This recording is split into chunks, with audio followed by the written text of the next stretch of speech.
Hey, welcome back to Trucking California with Velox 18. We are here at our delivery in St. George, Utah. We're also here at our pickup in St. George, Utah. Yes, one in the same.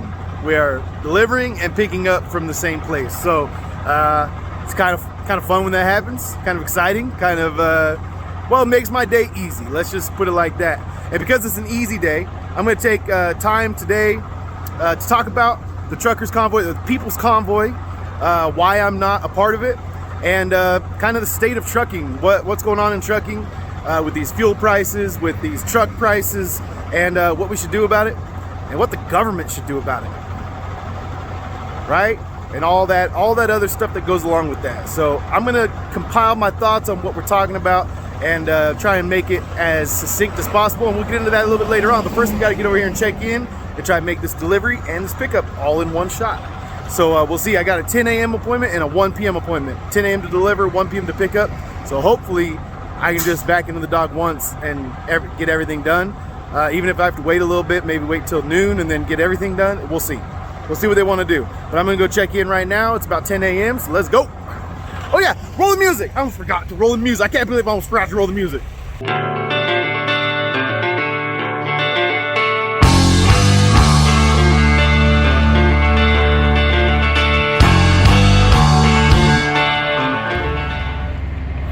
All right, guys, that wall look familiar? Well, it should, because that's the backdrop to all my intros and outros when I'm here in St. George. But that's where I parked to sleep. Over here is the warehouse where I usually deliver, but today they said, hey, we don't want this crap over here. You gotta take it all the way over here, down this street, across this street, and over there. So I backed into this dock. She said, this is the dock I'm gonna be in to offload and the dock I'm gonna be in to reload. So yeah, I'll take it. The only difference is about 50 degrees in temperature. I'm set at 35 right now, and I gotta be down to negative, well, I got set it to negative 20, but I gotta be down to negative 10 or 15 before they load me. So we'll see how long that takes. It's not a hot day. It's 40 something degrees, so should be okay, but it'll be a little while. It'll take a while for it to get down to temperature. But that's what we're gonna do. We're gonna wait for them to offload us, then close the doors, get down to ice cream temperatures, and then get reloaded. All right, well, before we get talking all that trucking and stuff, I just want to give you guys an update. They unloaded me, and so I closed up my doors. Now we're just waiting for the reefer to get down to ice cream temperature, negative 20. And so while we're waiting, I thought I'd come over here and get myself some food. And we'll do a little boom at American Grinders sandwich shop. So I'm ready for it. Let's go see what this is all about. El Gordo Velox. El Gordo Velox. All right, so this is the sandwich I got. I had to mute the audio here because REM was on in the background, and I don't want to get copyright striked. So I got the Cuban sandwich, pastrami ham, pickles, mayonnaise, Dijon mustard, panini. It was amazing. And garden salsa sun chips are the best. And so yeah, man, I really enjoyed this sandwich. All right, it was really good. And that's me in the corner. That's me in the spotlight, losing my religion. Just gotta give you guys a little bit of the ambiance. Trying to keep eye on you, but I don't know if I can do it. Oh no, I've said too much. I haven't said enough. Well, that's me in the corner. All right, that's enough. All right, I thought I'd do a little review for you guys, a little El Gordo Velox for you guys before we get into this the subject at hand, man. We got to talk about this convoy. We got to talk about fuel prices, and we got to talk about the trucking industry in general and what Velox 18 wants to do to fix it. All right, let's get into it.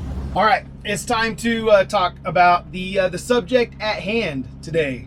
And I got some notes so I don't lose my train of thought, because this is something that I think would be easy for me to get rabbit trailed big time. You guys know me. That's why I'm doing this while I'm not driving, because I don't want to get rabbit trailed. But First question I kind of wanted to ask is why I'm not a part of the Freedom Convoy. I think it's still in Washington, D.C. right now.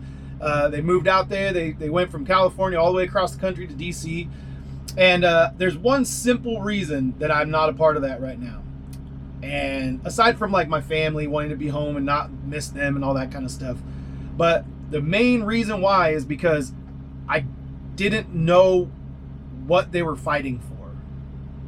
Does that make sense? Like, I don't know what they were trying to do. Like, what's the point? What is like the real thrust of it?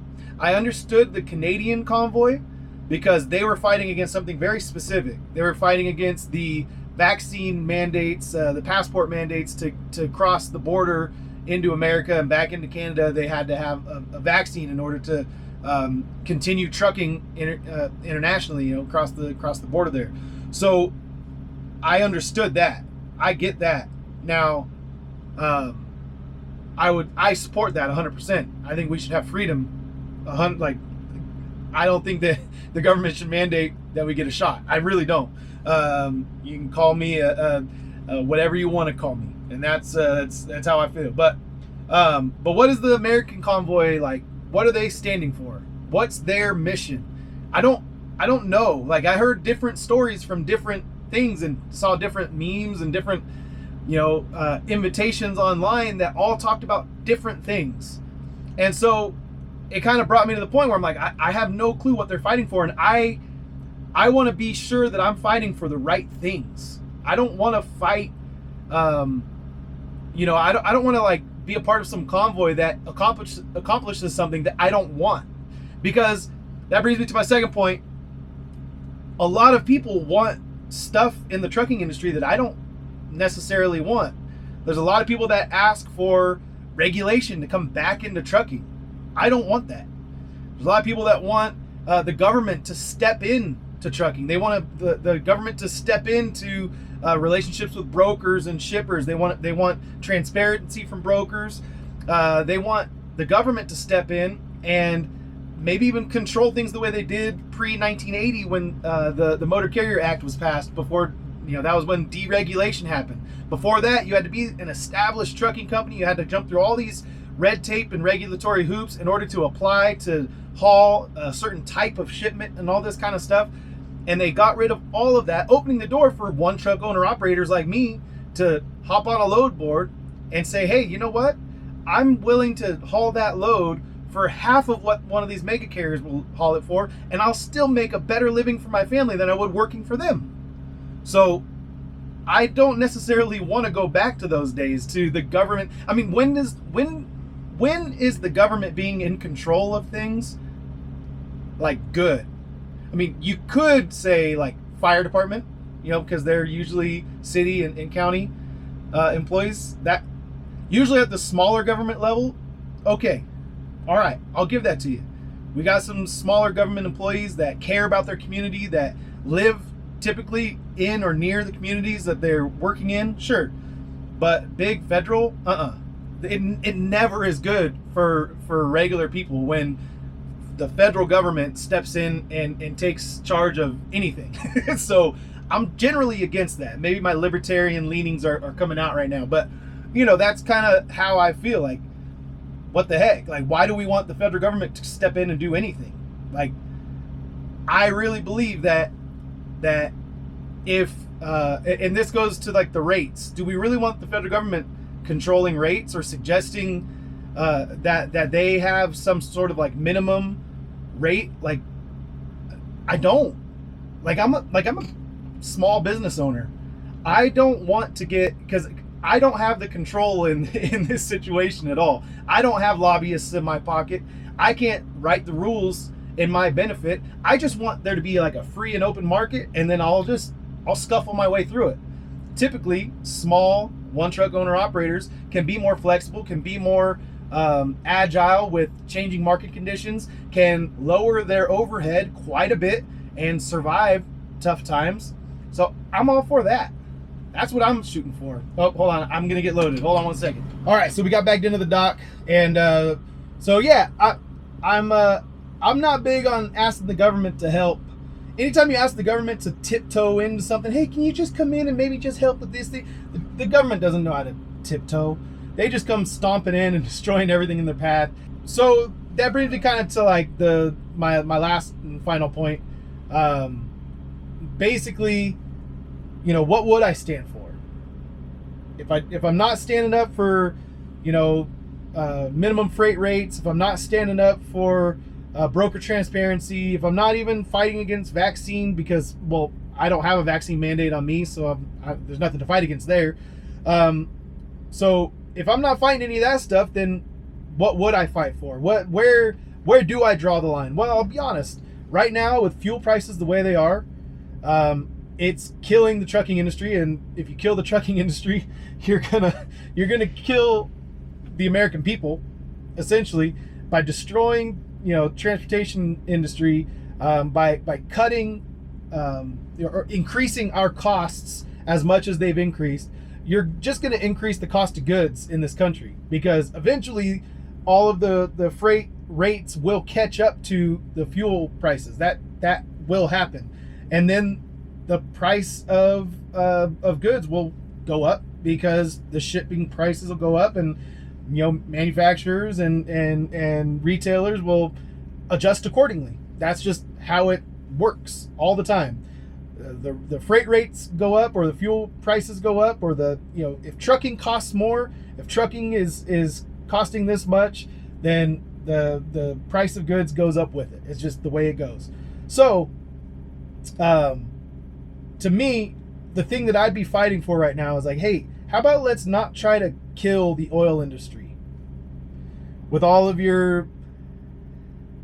with all the policies, with all of the laws, with all of the executive orders that have been put in place. I mean, Kamala Harris last week saying, imagine a world where all the heavy duty vehicles don't kill our children, or whatever she said.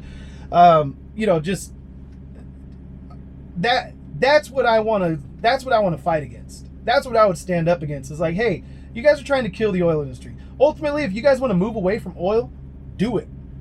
I'm not going to fight you. I'm not like a diesel head where I'm like, I got rolling coal in my veins. Like, I'm not. I'm just here, like, I'm just a dude who owns a truck. And I just got to keep this truck rolling to feed my family. And if it's going to be an electric truck at some point in the future, that's fine. But you know what? You got to have, like, the infrastructure built. And you got to have electric trucks available. And you got to have all this stuff available before you kill the oil industry, and in doing so, you know, hurt the trucking industry as well. I mean, it's kind of like, hey, we want to live in this new house. And it's going to be a great house. Everyone's going to love this house because this old house sucks and we hate this old house. So we're going to tear down this old house. Let's tear down the old house. And then you tear down the old house, but your new house isn't built yet. So now you're just sitting there homeless. And that's what the American government's trying to do. So they're trying to tear down the oil industry and the transportation industry, but they don't have a replacement for it yet. There's nothing, like, you're just going to hurt the American people. And eventually there will be someone who will wake up at some point and say, hey, wait a second. We're killing this one quicker than we're building this one. Let's like maybe try to bridge the gap there. And hey, if it never happens, it never happens. Because ultimately, I think a free market would say that electric vehicles are expensive. The batteries don't last very long. They're super expensive to replace the batteries. I heard to replace batteries on a Tesla is $50,000, and they start kind of like diminishing charge, kind of like your phone battery does. They start diminishing the charge time after a few years, and so basically you just gotta throw it away and get a new one. Is that really how it is? I don't know. Tesla owners, you guys let me know what's up. But that's kind of, you know, to me it's like, hey, like, I don't know if the free market would ever actually dictate that these electric vehicles would be in place. But you know, I don't know. How do we do that? I'm not even like fighting against the move to electric. I'm not, because that's not something I'm gonna, like, some hill I'm gonna die on. I'm not even fighting against climate change and global warming, although we could talk about that. But that's not a hill I'm gonna die on right now either. Whatever. Let's just set those things aside. Let's just talk about feeding and providing supplies and stuff to our country and how we can do that if you're charging $140 a barrel for oil. I think your policies are kind of messed up, and you're kind of taking an axe, a sledgehammer to the house we're living in before you got the next house, your dream house, this green new dream house built. So maybe don't do that. Let's just talk about that. Let's just deal with the fact that that's a dumb strategy. So anyway, so that's where I'm at. That's what I would convoy against and fight against, because I think that this government is just doing dumb stuff, and we're the ones paying the price for it. So that's where I'm at with these fuel prices being 6 something today, and who knows what they'll be tomorrow and the next day and the next day. And someone said don't be surprised if it's $10 a gallon in the near future. And I'm like, dude, I don't even want to look at what my numbers would be for $10 a gallon. I think $4 a mile, $4 maybe, that'd be my break-even point. I'm telling you guys, at a certain point, we're all going to park and nothing's going to move in this country, or the freight rates are going to skyrocket, and we're all going to be getting paid $8 a mile to do what we're doing now for $4 a mile, and it's just going to raise the cost of goods in America anyway. So inflation creates more inflation, So good job, Biden. All right, that's it. I'm off my soapbox. Let's finish getting loaded, and then we'll get the heck out of here. All right, we got loaded up. We just hopped on I-15, and we're heading this direction. Really about what, 2-3 miles from the Arizona border. And we'll cut through that little corner of Arizona where the Virgin River Gorge is, run through the gorge, and then cross into Nevada, run through Nevada, and then end up in California all in one day. All in one, like 4.5 hour, 5.5 hour drive, something like that. So we'll see where we end up, but I'm thinking we're gonna stop in Hesperia and sleep, and then we'll drop down the hill tomorrow to get to Stater Brothers in San Bernardino. So let's go trucking! Woo!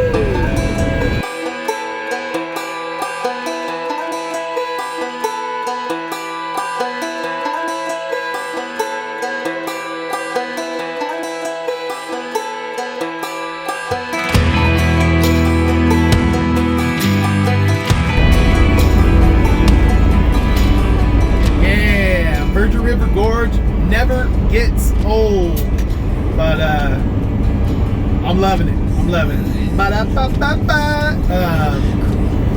Yeah, we're over here about to cross over into Mesquite, Nevada once we get through this construction, and we'll be cruising through Nevada. So we'll see how far we get. I'm not sure yet.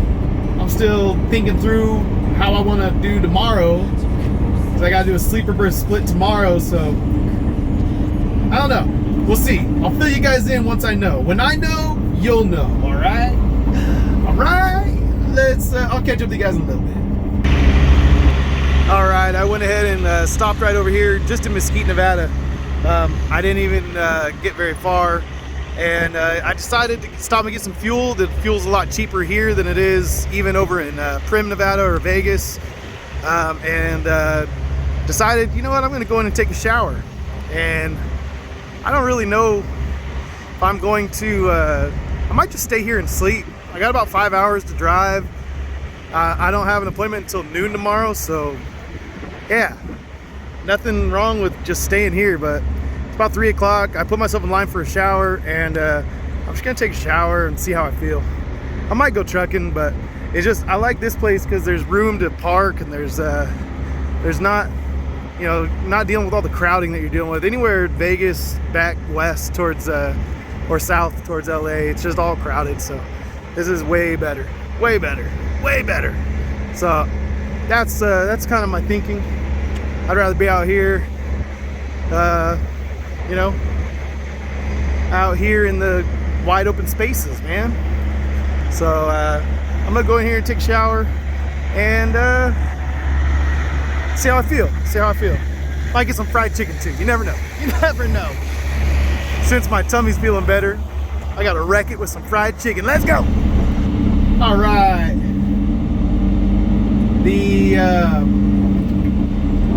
Mercer truck that was next to me. I saw him walking from his truck to go inside, and I said, "Hey, you planning on being there all night?" Because I parked right next to him. There was plenty of open spots when I pulled in, and he said, "I was gonna ask you the same thing." I know those flatbedders are a little sensitive about the noise the reefer trucks make when we park next to them. So I decided I'd give him a little room and I'd continue trucking. No, what happened was I took a shower and I feel good, feel a little bit better. I didn't feel bad. I don't know, I just didn't feel like trucking, man. I think yesterday was kind of a long day, 13-hour day. Drove almost all 11 hours. First day being back in the truck after having a really, really bad Monday. And then Tuesday was just right back at it, man. So I think I just got a little fatigued. And but after a shower, I'm feeling good, feeling frisky. But that Mercer driver was actually really cool. I asked him how he liked Mercer. I said, I'm on my own authority, but in the future, if I don't build this company into something more than just one truck, like if I'm going to stay one truck, I might as well lease on, because I think there's money to be made. And as long as I'm with a company that gives me freedom to book my own loads or have my own say in the matter, then I might just avoid the headache of being on my own authority. Cheaper insurance, cheaper fuel, all that good stuff, cheaper tires. So anyway, he was gracious and kind of just let me kind of pick his brain, and he shared with me. He said he was on his authority for a while. He had his own numbers, and that he bought multiple trucks, and he was doing the whole thing. And one of his drivers got in an accident, cost him everything. And that's something that you can't control, man. I mean, you can hire a good driver, but if something bad happens on the road and they find it to be his fault, even if he's a good driver with a clean record, that one accident on his record can ruin your company. So anyways, that was kind of a sobering story, man. Sobering story. He's out here running around, making money, doing his thing with Mercer, and he said he likes it, he enjoys it, and they're all good to him over there. So for those of you who don't know who Mercer is, they're a flatbed company based out of Louisville, Kentucky. You can go watch Super Trucker Dan on YouTube. He's one of the YouTube greats. You can go watch him and find out all about Mercer, because he's running for them, and he's one of the best YouTube channels out there. He's just a super nerdy, awesome trucker that knows way more than he lets on, and he doesn't try to act like he knows it all. But then, as he goes through his process each day, and you get to watch it on YouTube, you realize, man, this guy knows a crap ton about a crap ton. He knows a lot about a lot. And so he's a really good follow. If you guys think my channel teaches you stuff, you can go watch his, and you'll see what a real channel that's good at teaching can teach you, because he's a teacher himself. So anyway, we're gonna keep on trucking along, and I think we'll get into California tonight, somewhere between Barstow and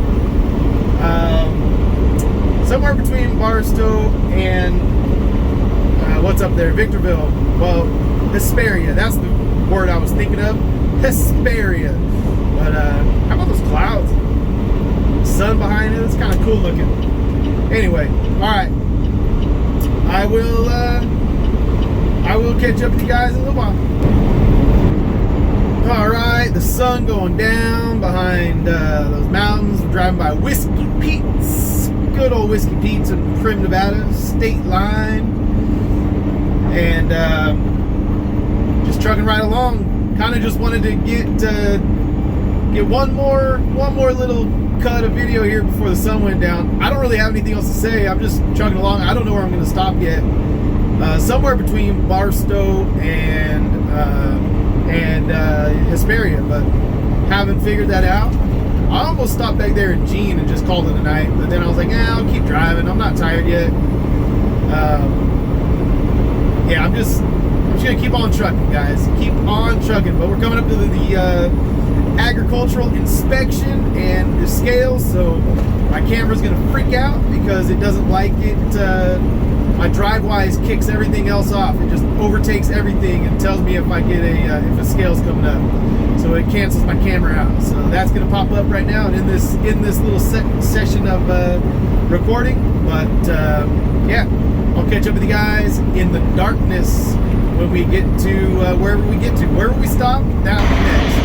All right, here we are. We're parked in the front row. We got reserved parking. We got speed racers racing through the parking lot.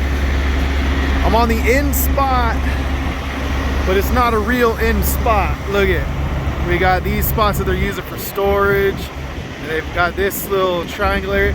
So I feel a little bit better about being on the end because I got a little buffer. But you get a guy like that running around this corner, it may not, a buffer may not matter. But anyway, all right, it's kind of windy out here and I want to go eat.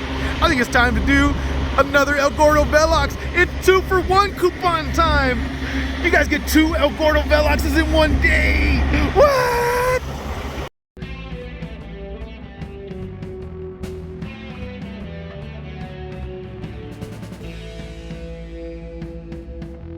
El Gordo Velox. El Gordo Velox.